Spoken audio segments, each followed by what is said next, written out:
أما بعد فأعوذ بالله من الشيطان الرجيم بسم الله الرحمن الرحيم وأيوب إذ نادى ربه أني مسني الضر وأنت أرحم الراحمين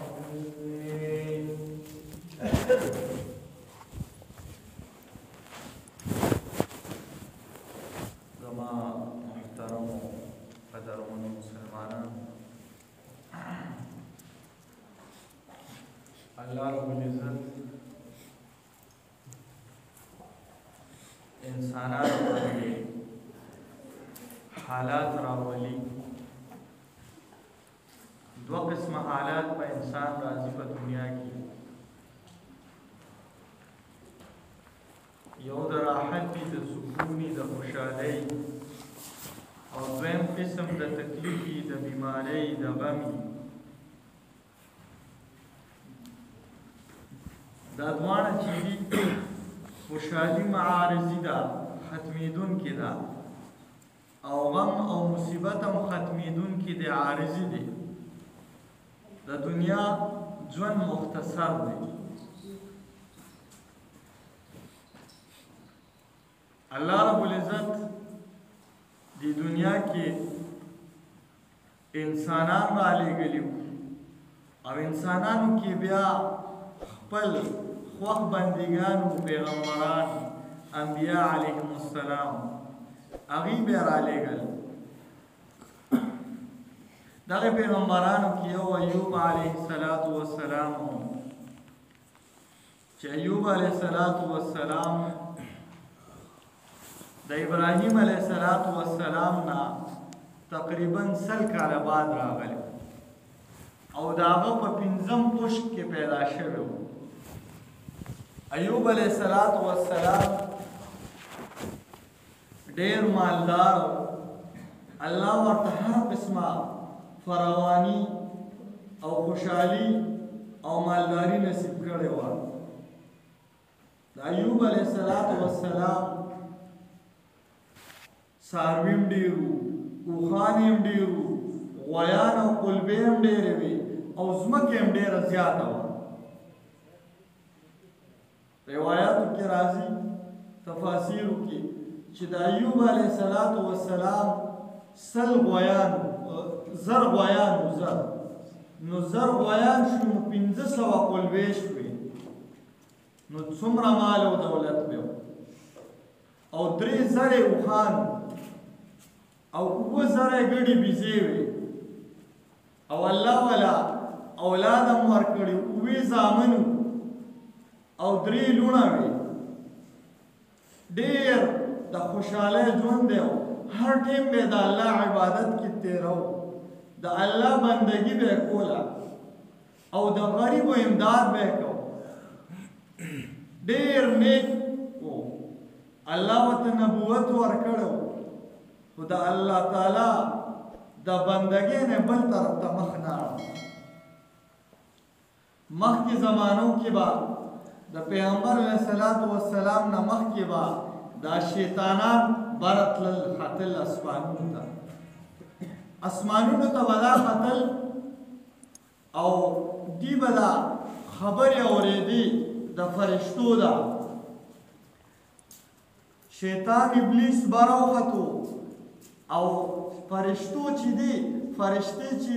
د الله رب العزت کم بنده خوښي د هغه تعریف کوي او هغه یادوي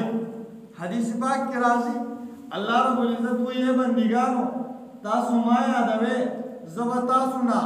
ستاسو د مجلس نه ښه مجلس کې د فرشتو مجلس کې تاسو یادوم الله رب العزت وایي زما بنده چې ما ته یو لیش را نږدې شي نو زه یو ګز ور نږدې کېږم او زما بنده چې ما طرف ته را روان شي امشي هر ولتن نو زه ور منډې کړم چې دا زما بنده دی ما طرف ته را روان نو دا نیکو بندګانو په اسمان باندې د فرشتو مجلس کې الله رب العزت بیا تذکره کوي بیا الله رب العزت فرشتو ته وایي د سره مینه وکړئ دا فرشتې بیا لاندې راکوشي او نیکانو خلکو په زړونو کې واچي، د خلکو په زړونو کې واچي چې تاسو د سره مینه کوئ. او دغسې د دې الټا شیطانان هم داسې کوي. شیطانان چې بره کومې خبرې به یې واورېدې هغه به لاندې رالل د نورو فاسقانو شیطانانو خلکو ته به یې وایي دا کس څه دي، دی په بده یادوي. داسې مه وایه چې دی خو نیک کار کوي، بلکې دا ورسره وایي مړه دی خو دا کار هم کوي، نو د ده بدي بیانوي. دغه شان ابلیس وختو او بره فرشتو د ایوب علیه السلام تعریف کو، د هغه د عبادت تذکرې کولې. ابلیس چې دا واورېده وایي عبادت به ولې نه کوي، غم یې نشته، مالداري یې ده، بال بچی دی،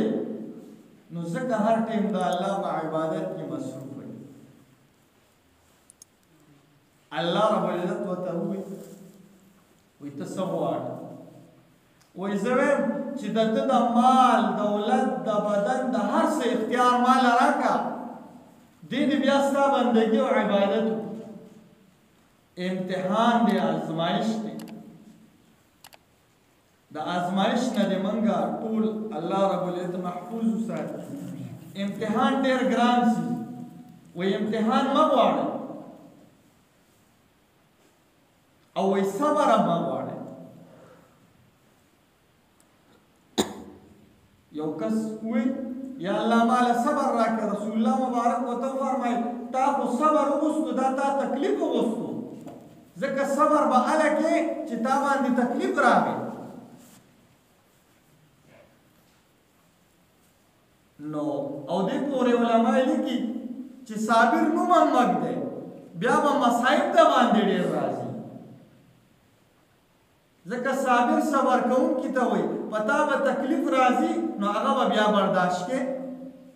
دا به ته امتحان له دعوت ورکو، ازمایښتونو له دعوت ورکو چې په ما د الله امتحان راځي. چې کله وایي بیماري راله، امتحان راغی، نو په هغې بیا د الله نه صبر غواړه او صبر پرې کوه، د مخکې نه صبر مه غواړه. نو ایوب علیه السلام شیطان الله رب العزت د ایوب علیه السلام د مال دولت د هر څه اختیار شیطان له ورکړو چې ته وې چې دی په دې کې ستا بندګي نشي کولی، زه دا هر څه ته واله ته اختیارمند شي، بیا به هم زما عبادت کوي، زما دا خوږ بنده. ځکه الله رب العزت وایي انا وجدناه صابرا. د یو پیغمبر باره کې هم نه دي ویلي، د ایوب علیه السلام باره کې الله وایي موږ دې صابر وموندو، صبر کوونکی و.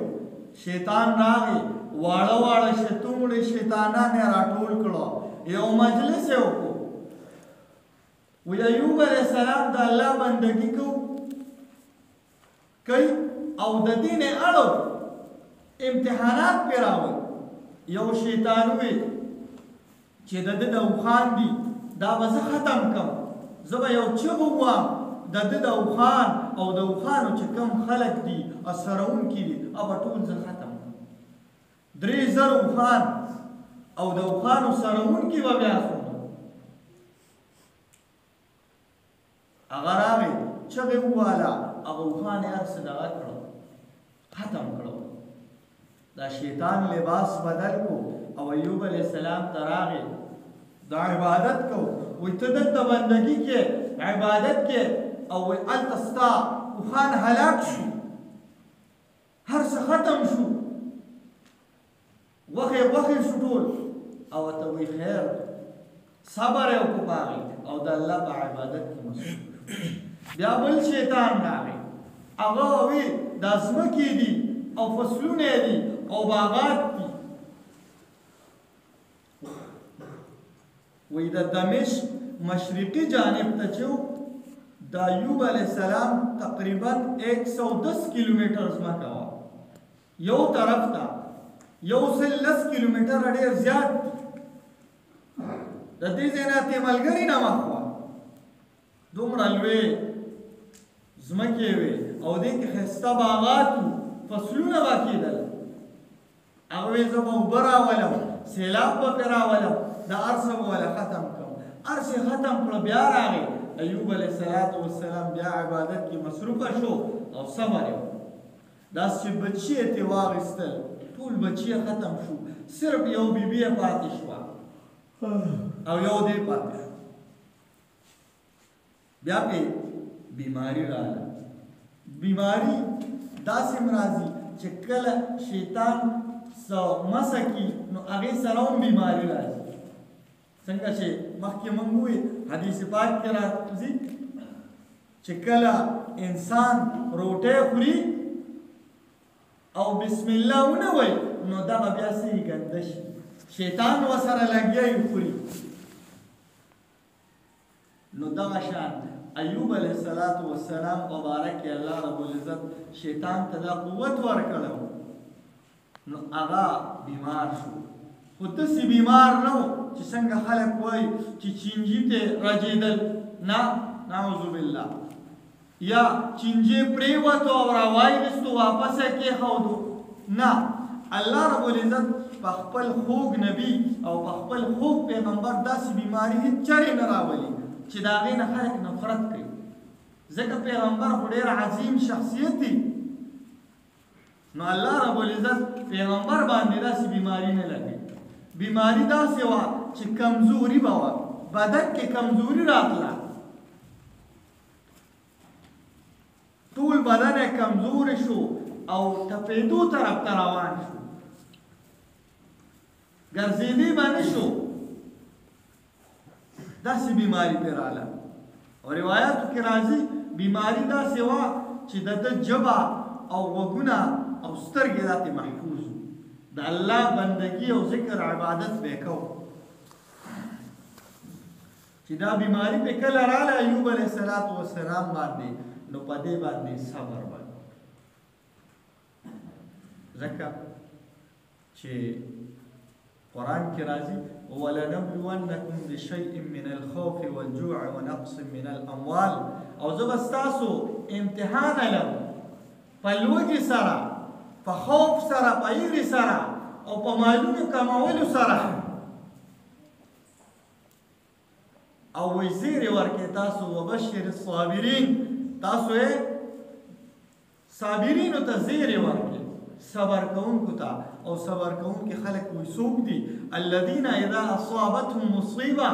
کله چې په دې باندې مصیبت راشي نو دی وایي قالوا انا لله موږ د الله دپاره یو وانا الیه راجعون او همدا د الله طرف ته موږ ځو واپس کېږو نو د نیکانو صفت دغه دی او بیا به د صبر بدله کې اولئک علیهم صلوات من ربهم ورحمه دا هغه خلک دي په دې د الله رحمت دی او فضل دی واولئک هم المهتدون او دا په هدایت دي په نیغه لار دي د دې اخري ځای جنت زما محترم او انما یوفى الصابرون اجرهم بغیر حساب یو انسان یو نیکي وکړه الله به لس بدلې ورکوي خو انما یوفى الصابرون اجرهم بغیر حساب صابرینو ته به بې حسابه څه د اجر ورکولی ایوب علیه السلام چې کله بیمار شو بیبي ورته وایي الله نه وغواړه وایي نه او یا کاله عمر یو چې کله یې بیماري راغله چې کله دا بدن کې بیماري راغله نو د اویاو کالو علما لیکي 18 کاله بیمار نو وایي الله رب العزت چې دی ما ته صحت څومره عمر راکړی وایي اویا کاله او بیماری مې څومره وخت شو وایي 18 کاله نو وایي 18 ډېر دي خو اویا ډېر دي د هغې نیم هم نه ده نو وایي زه الله ته څنګه ووایم خپل بندګي عبادت به یې کو چې کله ډېر زیات بیمار شو نو بیا یې الله رب العزت ته دغه وکړه ونادى ربه وأيوب إذ نادى ربه چې کله یې رب راوبلو اني مسني الضر وایي ما ته تکلیف رارسېدلی دی وانت ارحم الراحمین او ته رحم کوونکې نو بیا الله رب العزت چې دی احسان پې وکړو صحت یې وته دغه دوران کې وایي ایوب علیه السلام چې ډېر زیات بیمار نو دا بیبي چې دا بار ووته نو شیطان د طبیب او د حکیم په شکل کې ناست او څه دوايانې ورسره وي دې ته یې وایي ستا خاوند بیمار دی وایي او وایي زه به څه درکړم پیسې به هم دننه علم او وایي ټیک به شي خو یو کار به کې چې دا به وی چې دا د حکیم ټیک کو شرک طرف ته یې راغی چې کله بیبي کور ته لاړه ایوب علیه السلام ته داسې ووی ایوب علیه السلام ډېر قهر شو وایي ته داسې ووایي څنګه او دې ته تا غاړه څنګه ایښې ده وایي زه به تا سل چوکې وم بیا د هغې الله رب العزت د هغې بیبي ډېر زیات خدمت کړو دې واقعه نه یو صبر معلومیږي بل څه دی چې بیبي خدمت ډېر کړو نو بیا ورته الله رب العزت ووایي چې یو جارو به جوړه کړي او هغې باندې به ووایي او بیا الله رب العزت ورته وایي ارکض برجلک هذا مغتسل بارد وشراب